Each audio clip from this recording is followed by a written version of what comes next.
Ino raha mampimontsy anao atao zany? Sa menamena sa niarahaba rafozana tarika iny sa Olo boka tsy ambilanao mandeha miboaka mihitsy mampakamokamo maty anao. zala. Magnino ma tiavanao miboaka antsara misy raha? Misy vadinao?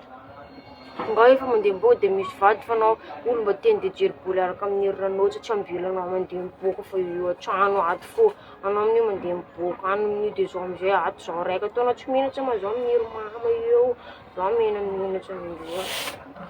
Zala. Rafozanao mamenatra anao. Magnino ma zany reo? Manino koa anao mandeha miromany ndesiko mandeha mijomamo akany anao menamenatra anao tsy miteny lefalefa tsy ampangalatra io. Za tsy menatra zany. Tsy mametsa anao zao tokony mampiresaka andreo. Zao boka menatra olo tokony mandeha hijery boly mare olo tsy tianao mijery. Hijery boly manao sa hilefa rafozana tsy haiko aloha. Tsoro marina.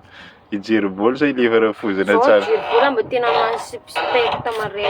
Angano anao tamin'ny viako anao tia boly anao ary tsy tia boly Ka olo boka na tia mba mandeha miboaka mandeha Majunga any olo fa miferiny anaty trano ao tsy mahazo miboaka koa tsy weekend miaraka aminao olo koa zay tonga ty koa ndeha hijery boly tsy ambilanao. Ho tsary mipitsapitsa anao rehefa mirafozana anao. Rehefa tsy ana Majunga any antsika zao anao mimontsomontso na maseseka aty anao de tsary maledaleda satria rafozanao aty. Za. Maledaleda Mahabozy koa tsy andeha ody. Mahabozy rafozana. Koa tsy andeha ody. Mahabozy rafozana.